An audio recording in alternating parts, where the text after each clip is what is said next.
प्रभु यीशु मसीह के नाम में आपको अनुग्रह, शांति और आशीष मिले। चाइना में बहुत वर्षों पहले,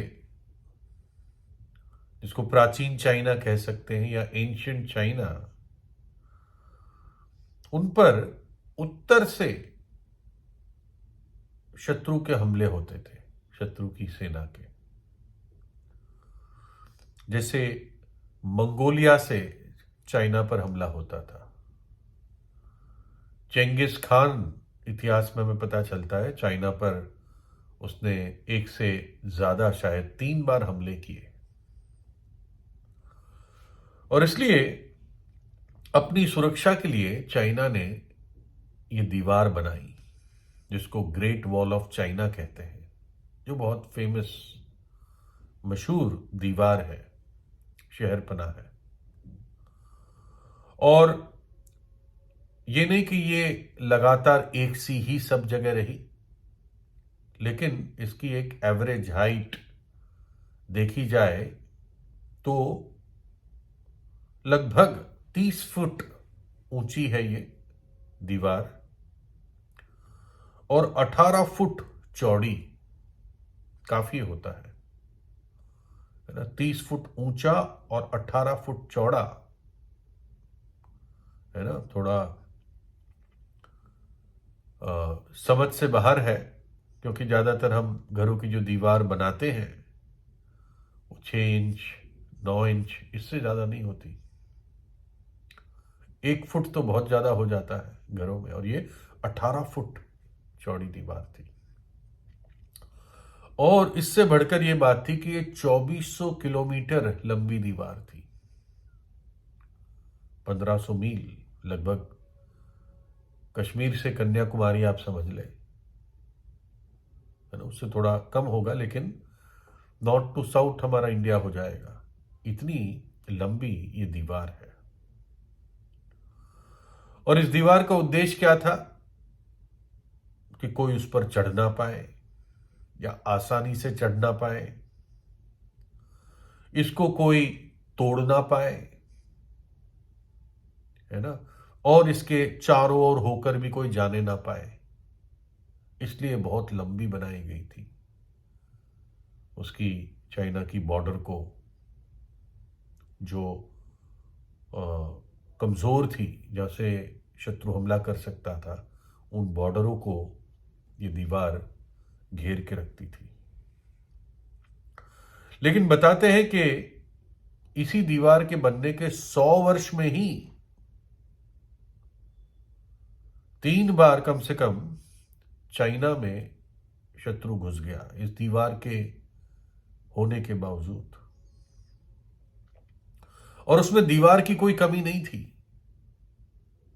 कि कैसे शत्रु की सेना घुस गई। जो बारबेरियन, यानी जो जंगली लोग थे, जिन्होंने हमला किया, उन्होंने दीवार के ऊपर चढ़ के भी नहीं गए। वो दीवार को तोड़ भी नहीं पाए, और वो दीवार को पूरा पार करके भी किसी और रास्ते से नहीं घुसे। तो कैसे घुस पाए वो?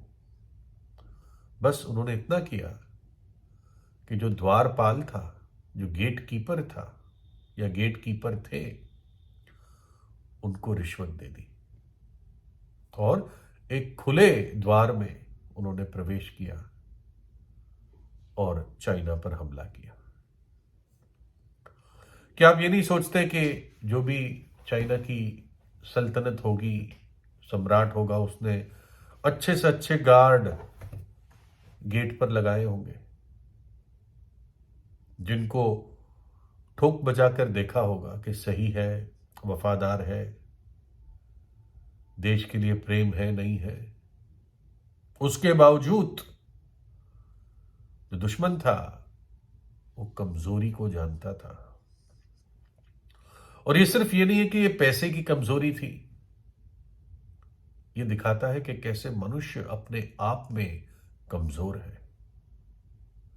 पाप ने मनुष्य को कमजोर कर दिया है और वो पाप के बंधन में है।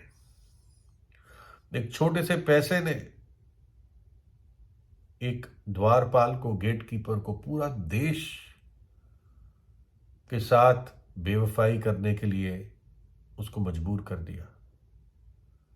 उसने तो ये नहीं सोचा कितने मेरे देश की जो बहनें हैं, बच्चे हैं, स्त्रियां हैं, वो कितने खतरे में आ जाएगी ये जंगली लोग घुसाएंगे तो। लेकिन उसने ये नहीं सोचा, बस उसको तब वो पैसा दिखा। जो परमेश्वर का पुत्र इस धरती पर आया था, प्रभु यीशु मसीह, तो उसका एक चेला जो खरा नहीं था, खोटा था, उसने प्रभु यीशु को 30 चांदी के सिक्के में बेच दिया। और ये मनुष्य के हृदय की स्थिति है अंदर की, कि वो पाप उसके दिल में बसा हुआ है, क्योंकि पाप हमें पूर्वजों से, है ना, जन्म से हमने पाया है। और केवल एक बाहर की ताकत हमारी सहायता कर सकती है और उस पाप की बेड़ियों को, बंधन को तोड़ सकती है। हम इतने कमजोर हैं। एक दृष्टांत है प्रैक्टिकल लाइफ का, कि मानिए कि आप और आपके मित्र का परिवार, आपका परिवार, आपके मित्र का परिवार, रिश्तेदार का 2-3 परिवार, आप घूमने जाते हैं, है ना। जैसे लोग कैंपिंग जाते हैं, जंगलों में रहते हैं, या किसी ऐसे गेस्ट हाउस में रहते हैं और फिर दिन में घूमते हैं, रात को सो जाते हैं, अपना खाना वहीं बनाते हैं। इस टाइप की जो कैंपिंग होती है, मानो कि आप जा रहे हो गाड़ियों में अपने, और आपको सडनली ध्यान आता है, अरे पानी रखने के लिए एक पानी कंटेनर जैसे वाटर फिल्टर होता है, वो तो लेना भूल ही गए। तो जब जा रहे होते तो आपके मित्र को एकदम से सड़क के किनारे गटर में, नाली में एक पानी रखने का बर्तन दिखता है, बड़ा सा, और वो रोकता है। आप भी रुक जाते हो और आप देखते हो, और वो देखता है कि ये है तो पानी रखने का बर्तन, लेकिन इस पर वो निशान बना हुआ है खोपड़ी का और हड्डियों का, जो बहुत तेज हाई वोल्टेज बिजली पर होता है ना, कि खतरा है, मर जाओगे। तो ऐसा बना हुआ था, यानी इसके अंदर कोई जहर था और किसी ने ऐसे ही फेंक दिया है। तो उसने खोल के देखा तो कुछ थोड़ा बहुत जहर बचा हुआ था, मतलब कोई ऐसा कोई लिक्विड था जो ऑब्वियसली जहरीला होगा। तो उसने उसको उल्टा करके सारा गिरा दिया जमीन पे और फिर आगे चल दिए। और जब आगे चल दिए और कैंप साइट पे पहुंचे, वहां पर पानी का सोता या जो भी अरेंजमेंट था, उसने उससे पानी भर दिया। अब क्या आप उस बर्तन से, उस कंटेनर से क्या पानी पिएंगे? नहीं पिएंगे। क्यों? क्योंकि वो जो जहर था उसमें, वो ऑब्वियसली, सीधी बात है, उस पानी को भी अफेक्ट करेगा, और आप उसको पियोगे तो पता नहीं क्या हो सकता है। और इसलिए हमारा जो मन है, जिसके अंदर पाप का स्वभाव है, इसमें से कितनी भी अच्छी हम धार्मिकता या धर्म कर्म के काम निकाले, ये परमेश्वर ग्रहण नहीं कर सकता। क्योंकि परमेश्वर जानता है जो भी हमारे धर्म कर्म के, धार्मिकता के काम है, वो एक अशुद्ध मन से, वातावरण से निकलते हैं। जोब की पुस्तक में लिखा है, क्या मनुष्य है क्या कि वे निष्कलंक हो, और जो स्त्री से उत्पन्न हुआ वो है क्या कि निर्दोष हो सके।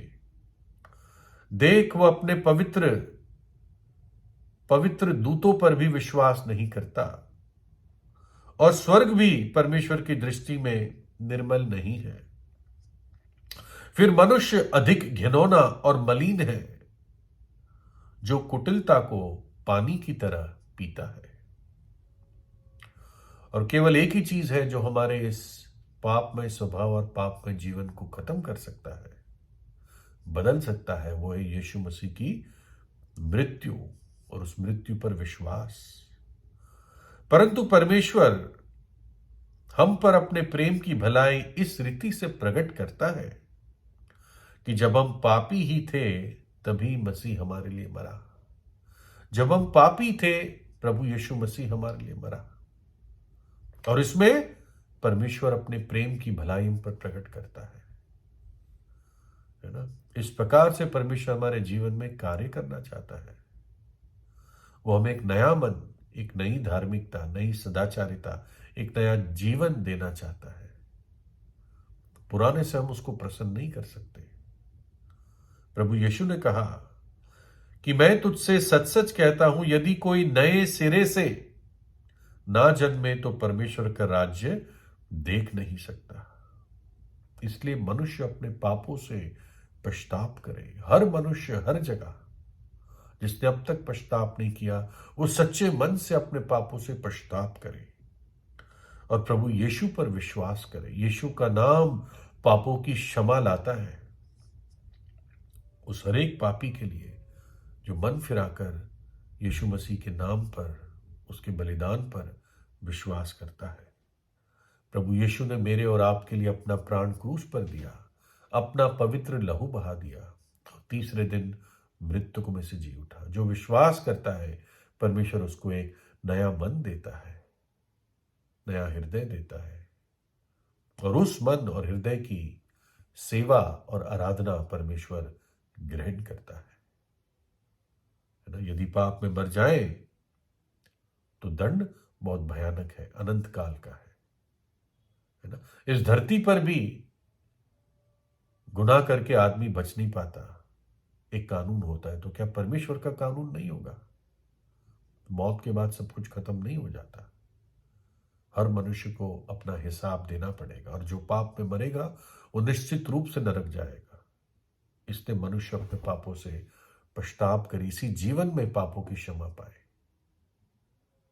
है ना। अपने ताकत पर, अपने धर्म कर्म के काम पर, धार्मिकता पर भरोसा नहीं रख सकते, है ना।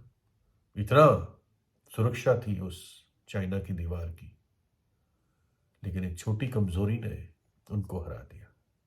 इसलिए हमें प्रभु की आवश्यकता है।